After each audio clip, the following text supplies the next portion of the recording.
you guys. All right, so if you notice, Pastor Chris is gone. He is not here this morning.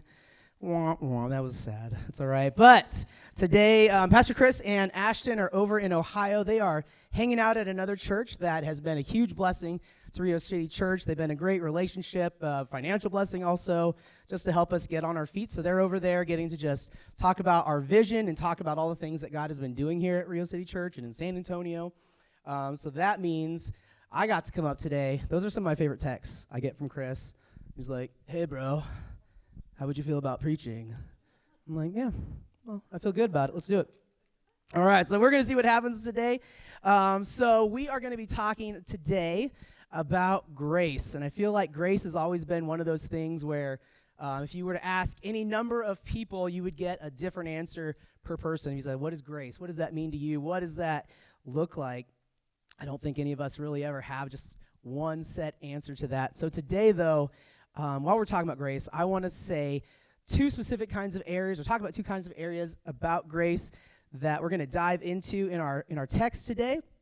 And so if you want to turn there, we're going to be looking at Matthew chapter 11, verses 28 to 30 this morning. And what we're going to be looking at with grace is that we want to look at these aspects. We're going to say that grace is God's undeserved favor that puts us in right relationship with Him, and that grace is the power God gives that enables us to live the life that He's called us to. And so while we're looking at Matthew chapter 11, verses 28 to 30, this is a place where Jesus is talking with His disciples. They are out about, they're talking. Jesus is teaching just as He does while He's walking around. I don't know if any of you guys do that too, where you're just kind of walking around, just start teaching people things just because. Jesus was great at it. Christian does it all the time. Everybody loves being around Him, getting to learn all the things that He has to teach them. So this is our text today. I'm going to go ahead and read this to you, starting at verse 28 in chapter 11 of Matthew. And Jesus says, "Come to me, all you who labor and are heavy laden, and I will give you rest. Take my yoke upon you and learn from me, for I am gentle and lowly in heart, and you will find rest for your lives. For my yoke is easy and my burden is light." Today's message we're titling Grace Under the Yoke. And here in chapter 11, the entirety of chapter 11 up to this point has just been moments of disappointment for Jesus. It just seems like one bad conversation happening where Jesus is almost kind of venting, it sounds like Jesus kind of bringing up things that have not been going well. The chapter starts with an imprisoned John the Baptizer. He's been in prison because he spoke out against King Herod, and now he's starting to have doubts. He's starting to waver in his faith a little bit about who Jesus is. And so he sends his own disciples out to talk to Jesus and ask him, like, "Are you really the one that we've been waiting for? Are you the Messiah?" And all of this is even after John has baptized Jesus, and like in the midst of baptizing Jesus, God opens up the heavens and speaks in an audible voice that everybody hears, and He says, "This is my Son who I am well pleased." And that's what John heard. John knew who Jesus was. He had that confirmation, but right there in that moment, he has his doubts, and Jesus has to give that answer. And then secondly, Jesus starts talking about all the cities that He's been going to and visiting. He's been doing great works. He's been doing miracles, and nobody there accepts Him. Nobody follows after Him. Nobody just decides that Jesus is who He says He is. They see these miracles, and it doesn't make sense to them. Have you guys ever done this? So we're talking about explaining things like Christian does.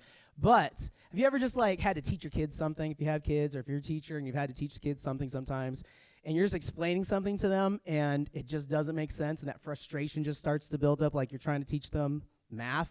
That's where I'm at right now, like trying to teach math. Oh, my goodness.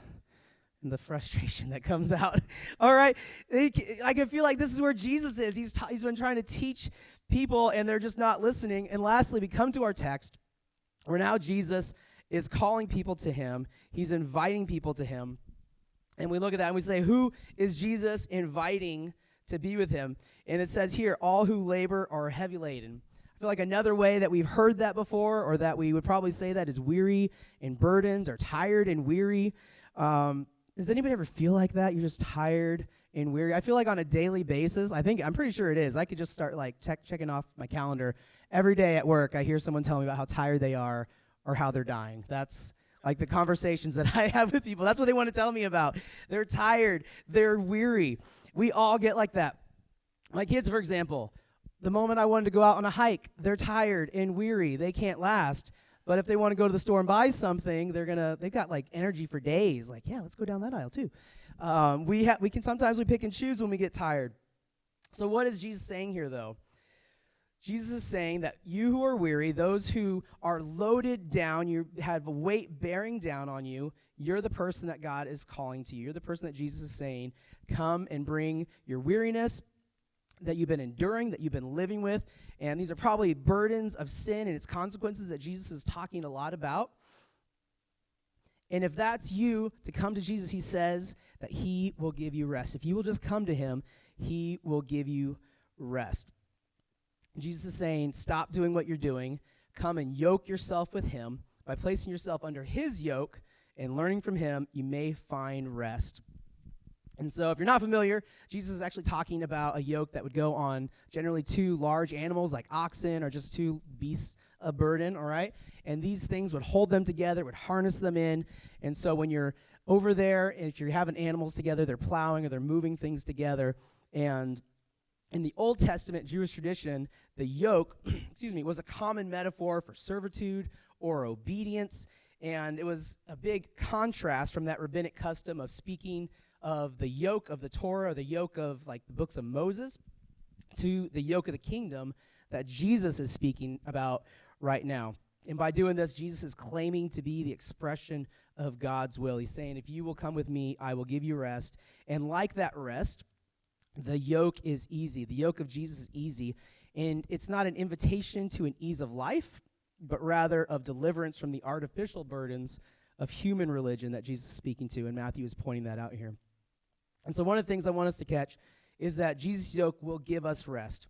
And when we are yoked to Christ, he carries most of the weight. And here's what would happen too. When you have your two oxen or your two big animals that are pulling things, you would always team them up. So when you were teaching a new ox to pull the whatever it was they were pulling, they'd put an older, more mature, or a wizened beast that would be right there next to them, whatever that animal was. And it knew all the commands, and so it was in effect teaching that other creature that was yoked up to it, and they would pull together, and that's how this thing would learn what to do. But I find it a little bit strange here that Jesus' idea of getting us to rest involves us putting on that kind of yoke. Because a yoke wasn't created for rest. A yoke was actually created for work. It's something that makes you do more than you want to do. It literally has nothing to do with rest at all. And when Jesus invited the weary and the heavy-laden to come to him and find rest, we would just expect him to say something like, hey, take off your yoke instead. That's kind of where I would feel like Jesus should have been at. Like, take off your yoke, be free, run, go take a nap. I did it in a boat. It's fine. And that's what I would want Jesus to tell me. Take off my yoke and relax. But he's not saying that. His solution for yoke weariness isn't to take off the yoke entirely. It was to yoke ourselves to him, to walk in step with him. I imagine it's like going from one trainer. If you've ever been at the gym and you've seen people with trainers, or you've ever had a trainer, and you're working out and everything hurts, you're just disgusting and sweating, drenched in sweat, and your trainer is yelling at you like he's some drill sergeant at boot camp, right? And all of a sudden comes along another trainer, and this trainer now is saying, hey, why don't you go ahead and stop that workout and now come work out with me instead? It's a lot easier. My thought is, no, I'm just going to finish this and be done. I don't want to do any more workouts. Like, let's just be done with this thing already. But Jesus gives us that promise of rest. If we will walk by him, if we will connect to him and yoke with him, he says that my burden is light. It's going to give you rest, and it's going to give you a better fulfillment. And this is the question Jesus wants us to ask.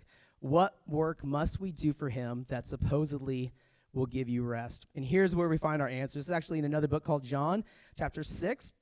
And Jesus says this is the work of God, that you believe in him who he has sent. And he answered it in John 15:14. He said, abide in me like a branch in a vine, believe and abide. That really is all the work that God requires of us. Faith, believing and abiding, and is resting in God's promises. And that's the yoke that Jesus actually calls us to put on. And what is happening here is a yoke exchange. We have in the cross, Jesus takes our inconceivably and unbearably heavy yoke of sins, condemnation, and penalty, the thing that we couldn't pay for, the thing that we couldn't get off ourselves, and offers us in exchange that easy yoke, that light yoke of burden simply by trusting him. And this is the thing. So remember the big ox or the big creature, whatever it was, would take on most of the work. It was teaching while it was doing it. It did all the heavy lifting. And this is the same thing that Jesus here is doing. He's saying, I will do all the work. In fact, I've done all the work. All you have to do is walk beside me and learn from me. And that brings us to our second point right now, is that Jesus' yoke will teach you. If we will just take Jesus' yoke onto ourselves, we'll learn from that. So like I was saying, farmers used to train young oxen to plow by partnering them with a stronger, more mature oxen. And it was the job of that younger ox to simply follow in the same direction as that older ox. And the older ox pulled most of the weight and understood and knew all those commandments and knew what to do, and everything was fine. But if that younger ox all of a sudden decided to speed up or lag behind, the work became that much more difficult and much more frustrating for everybody. So for us, only by keeping pace with the older, or for them, only by keeping pace with the older ox could the younger ox complete its day's work without collapsing from exhaustion. It was having to be there with that other ox that made it able to actually do what it was supposed to do. And this is one of these things that I love. Jesus doesn't expect us to be perfect before we meet him or even after we meet him. He wants to walk beside us and show us what to do by the leading of his Holy Spirit. Sometimes we feel like we have to have it all together before we come to church. We feel like, man, I will start going back to church when I can get my act together, when I can get these things off my boat here, off my load, and just I could be a better person. We always feel like we have to be something else. We have to do some kind of work to ourselves before we come to Jesus. But Jesus says something totally different. And so to keep up also with our trainer metaphor, Jesus doesn't expect us to know how to do all the lifts properly. He doesn't expect us to know the name of the lifts or the names of the workouts. He doesn't even expect us to know what equipment to use, right? But if we'll walk beside him, he'll show us. He'll pull us just hard enough so that we'll grow and we'll learn, because if we went on our own pace, we'd probably never get to where we needed to be, or we'd die from exhaustion. It would just be a bad place for us when you try to be your own savior. It's kind of like, too, when you get a new job, right? You get this new job, and you don't know how the company works. You don't know what's going on. But all of a sudden, you're thinking about all the things you did at your last company, the way things were done there. But the problem is the way you were doing things before was the problem. That's why you needed that new job. That's why you had to go out and search for something else that was going to fulfill you. This is what Jesus is saying on our last point here, is Jesus' yoke is easy. Jesus' yoke is easy. I don't think of work as easy all the time. I don't know about all of you guys. Sometimes I think of work as like, this is hard, this is difficult, this is frustrating. This is the kind of thing that could keep me up at night. But this is a different kind of yoke that Jesus is talking about. He's talking about one that is perfectly fitted to support and aid us in fulfilling his purpose for our lives. And that doesn't mean being yoked to Christ will always be comfortable, but it's not supposed to crush us either, which is exactly what the Jewish people in Jesus' time would feel from the religious leaders of their yoke and the yoke of the law. It was crushing, it was debilitating. And so the heavy-laden people that Jesus spoke to, they didn't know grace. They didn't understand what it was to have a light and easy yoke. Instead, they were yoked to a complex system of Jewish regulations referred to as the law. And obeying the law was as perfectly as they could was how they stayed in right relationship with God and made sure that the work they were doing for him was acceptable. I don't know about you, but I don't feel like I get it right all the time. It is impossible to get it right all the time and to always please God in that way. And the reason Jesus didn't tell his listeners to throw off the yoke completely is because they still had work to do. And as long as we're alive, we're still going to have work to do too. Work is a good thing. I'll say that again. Work is a good thing. We don't always want to go to work. I'm actually excited when I get days off. But work is a good thing. All right? We'll always have work to do. We were created for purpose, and that purpose often finds expression through our daily tasks, through our daily lives. And a life without work is not possible. Really, it's not desirable. I think we all kind of learned that over this last year and a half, right? Like, we were out of work, that stunk. That was not a great place to be. We want to work, all right? So the question is not, will you work, or rather, how will you work? How will you pull the burden of your life's work along? The people in Jesus' day, they were used to the yoke of the law to pull their life and everything along with it. It left them tired and worn out and burned out on religion. The yoke of grace Jesus offered was contrary to the yoke of the law. It was a move from depending on one's own self and one's own efforts to the ability of God's power, to depending on that. Today, most of us don't suffer under the yoke of law like Jesus' listeners did. We don't, but we have other yokes.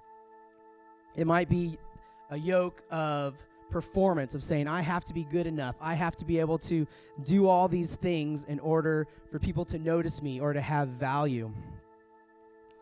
Maybe it's that how our kids turn out is our measure of success, or it's our measure of saying whether or not we're good parents or whether or not we're doing things well.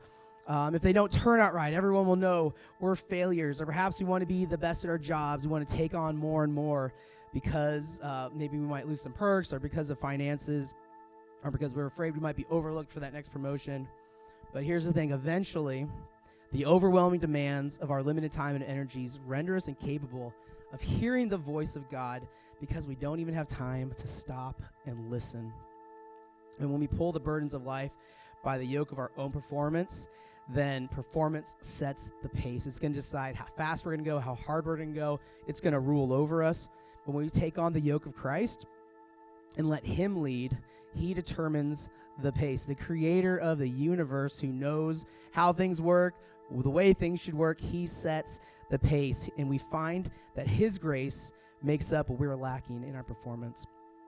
And lastly, I want to say the Apostle Paul, he gives us a great example of the yoke of grace in action.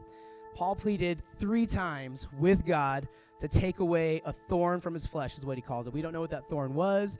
We don't know if it was a temptation he had or if it was like a painful health issue, but what we do know is that he struggled with it all the time. And when he asked the Lord to remove it, the Lord actually replied this in 2 Corinthians chapter 12, verse 9. He says, "My grace is sufficient for you, for my power is made perfect in weakness." Paul realized that because God's grace was enough, his performance didn't have to be. He didn't have to be perfect. His weakness, his suffering, his hardship, the persecutions that he endured, anything that worked against him to trip him up, provided an opportunity for the grace of God to be shown and to show how powerful it really is. Paul came to a place where he was so dependent on the grace of God that all he could say, back to 2 Corinthians chapter 12, he says, "For the sake of Christ, then, I am content with weaknesses, insults, hardships, persecutions, and calamities. For when I am weak, then I am strong." He's saying that when I have God, when I don't need myself to do things, when I don't have to depend on me, I can depend on my Creator, and he will make me strong. Imagine not only enduring weaknesses, but being content with them, accepting them, and trusting that our weaknesses are an occasion for the display of God's grace and power. God's wonderful grace it's just enough for you and me. We don't need any more of it. God doesn't hold back and give us any less of it. He gives us everything that we need. His grace releases us from the pressures of perfect performance. When we admit that we're not perfect and that we never can be, we affirm our belief that God is actually perfect and that everything is about him. His work, his timing, his strength, his provision, it's perfect. So what does that mean for us today? What does that mean in practical terms? Well, if you're married, maybe it means you're being preoccupied at work or a personal issue and you feel guilty about not being more attentive to your spouse. Or maybe as a parent, you feel like you failed because you can't afford to pay for college or just simple things at home. Or as a friend, maybe you just feel guilty because you haven't been there enough for your friend. Right now, I encourage you to stop and immediately exit that guilt train. Get off of there. Wherever you are lacking, God's grace can and will cover you. He designed you knowing that you wouldn't be perfect. Amen? He designed me knowing I wouldn't be perfect, and he never had that expectation for you. So why do you have that expectation for yourself? Why do we put on a yoke that's going to hold us back, that's going to keep us from growing into a better relationship with our Savior, The yoke of Christ is perfectly fitted to support and aid us in fulfilling his purpose for our lives. It's not always comfortable, but that's not the point. It's always what I need for the path that he wants me to walk on. Under the yoke of grace, I don't evaluate my worth by how many items I've checked off on my to-do list. But under the yoke of grace, I do measure my value against anyone's expectations, even my own. I'm not full of discontent as I hurry more toward a perfect future version of myself. But under God's yoke of grace, I rest content with where I am right now, right here, weaknesses and all. And we can all do that as long as we'll walk closer to Jesus.